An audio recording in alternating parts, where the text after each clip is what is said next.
Hi there, and welcome to our 6th video where we're breaking down a lot of the basic skills to get us through 2 mallet marimba and some xylophone skills. Remember, we have 5 percussion keyboard instruments you'll have to be able to play, so almost all of this will get you through glockenspiel and some basic vibraphone playing, marimba, and some xylophone.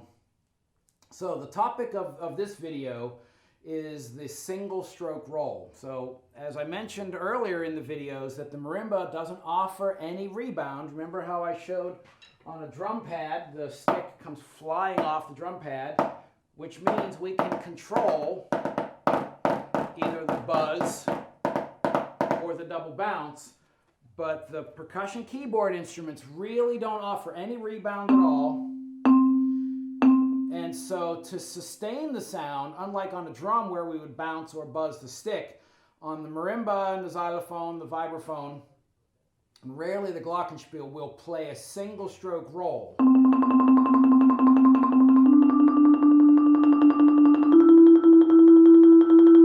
As our way to sustain the sound. I actually think the single stroke roll, which is one of the rudiments, if you look at the different lists of rudiments, you have the list from NARD, N-A-R-D, the National Association of Rudimental Drummers from 1933, and they had 13 essential rudiments and 26 for the completed rudiments. And then in about 1980 or so, the Percussive Art Society established a list of 40 rudiments, just embellishing the original 13 and 26. And the first rudiment on the Percussive Art Society rudiment list is the single stroke roll. I think it's the most important rudiment for all of the percussion instruments. I think the double bounce roll, the open roll, even the closed roll, they tend to get more play. People really like to be able to bounce the stick and play good open and clean rolls, but the reality is you have to be able to control the single stroke roll at all speeds, whether it's very slow or very fast. That's the key to good percussion playing, is good hand-to-hand sound where both sticks sound exactly the same. The placement of each note is absolutely precise, and that's what you have to be able to do in the single stroke roll. So I would encourage everybody to go back to a drum pad and just work on the single stroke roll.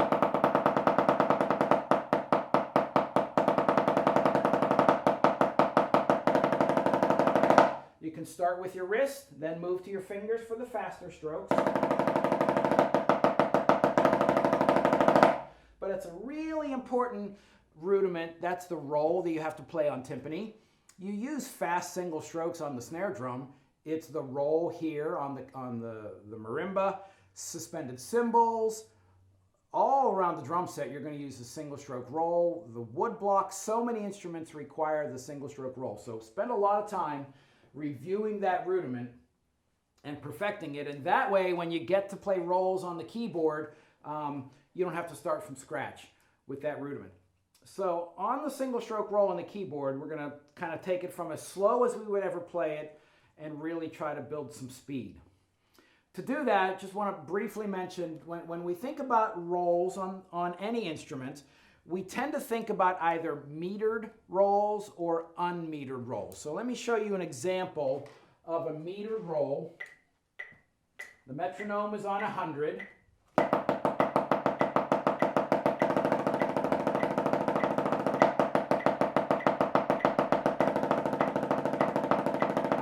So that's a good example of a metered roll.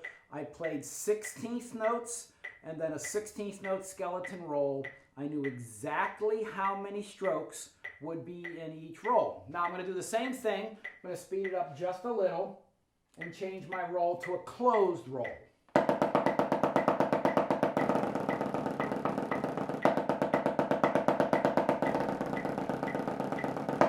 Now maybe you can still hear the fact that I'm playing 16th notes, but it sounds a little unmetered. You can't really hear the strokes, and that's what a good buzz roll or a good orchestra roll should sound like. But I'm still staying exactly with the metronome, playing a metered roll, and in that case, 16ths. But some rolls aren't metered. So for instance, you should be familiar with the Star Spangled Banner, where the snare drum just starts with a cue from the conductor.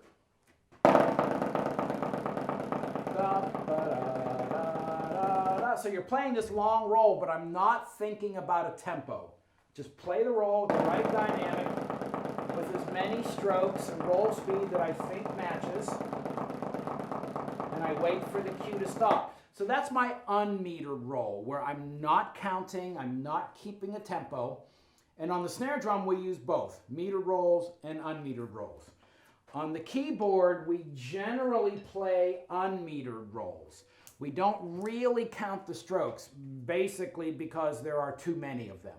So if I were to play whole note rolls in C major, starting, here's my quarter note, 1, 2, 3, 4, 1, 2, 3, 4, 1, 2, 3, 4, 1. I'm keeping tempo, but I'm not tracking how many times the right or left hand plays.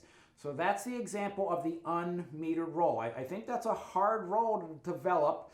We don't really have a single stroke unmetered roll application for the snare drum. It's only when you get to the keyboard and the timpani that you have to learn to play this single stroke unmetered roll. So we're gonna break this down. While the keyboard roll is unmetered, I'm still going to use the metronome to help me track how to learn to control this. So you can do this at home with me. You can do this on a drum pad with snare drum sticks, or if you have mallets, that'd be great. So right now I have the metronome set at 100 beats per minute, and I'm going to play 16th notes.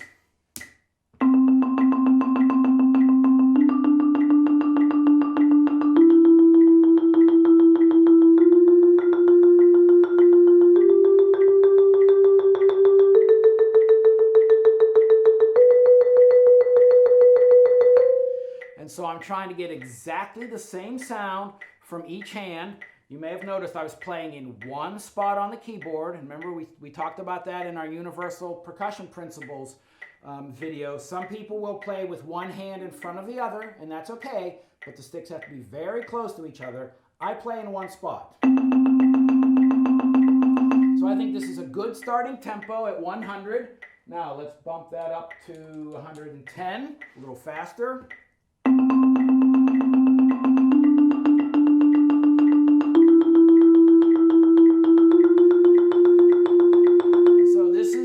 Practicing getting both hands to get exactly the same speed. Let's bump that up now to 132.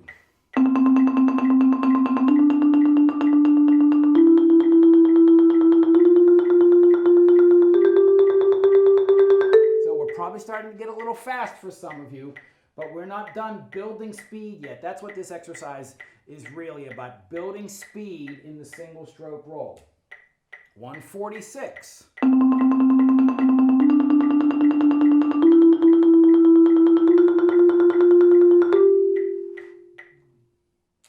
158.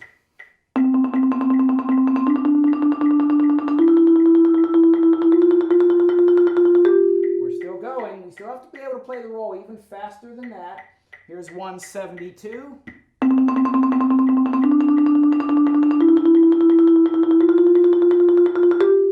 Ultimately, I think you should build your speed up to about 180 beats per minute.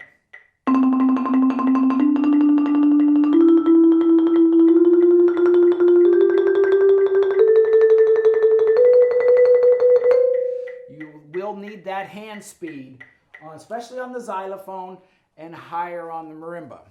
Now, don't get confused whether these are metered or unmetered rolls. Right now, I'm just working on hand speed and building that hand speed up to 180 beats per minute, playing 16th notes along with the metronome. You can also do that on the drum pad. You don't need the marimba to do this, but you will need that hand speed. That's about how fast your hands will need to go. Later on, we can maybe talk about whether I should always play it that fast or do I play slowly. That's a discussion that we can have at another time. But that's about how fast you'll have to end up going. Now, something else we have to think about for our rolls is you've noticed that I've been moving upward on the keyboard and always moving with the right hand. But from a sticking perspective on the keyboard, I need to be able to go either way. So essentially, if my note is towards the right, I move with the right. If the note is towards the left, I have to be able to move to the left. It's part of my sticking philosophy when coming to any of the percussion instruments.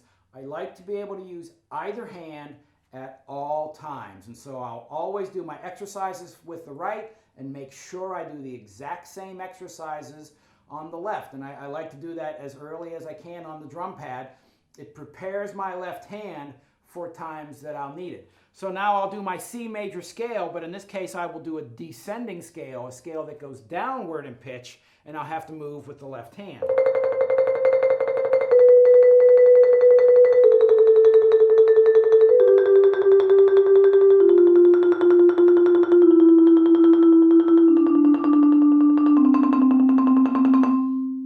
So it should sound exactly the same. No space between any of the notes, no sudden jerky motions. I just keep moving the sticks at the same speed, but I just move to the right or the left.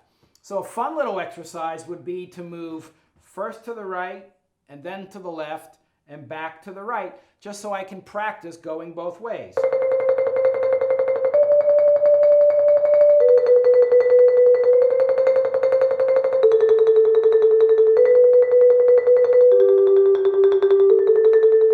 If I go to the right, if I move to the right, I use the right hand. If I move to the left, with the left hand.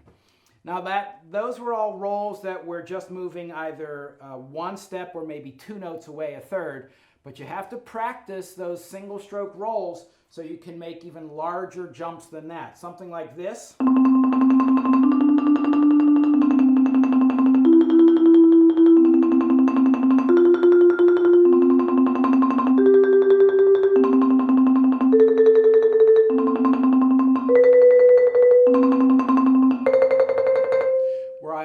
Made a jump of an octave without stopping the roll, still going to the right with the right and back to the left with the left.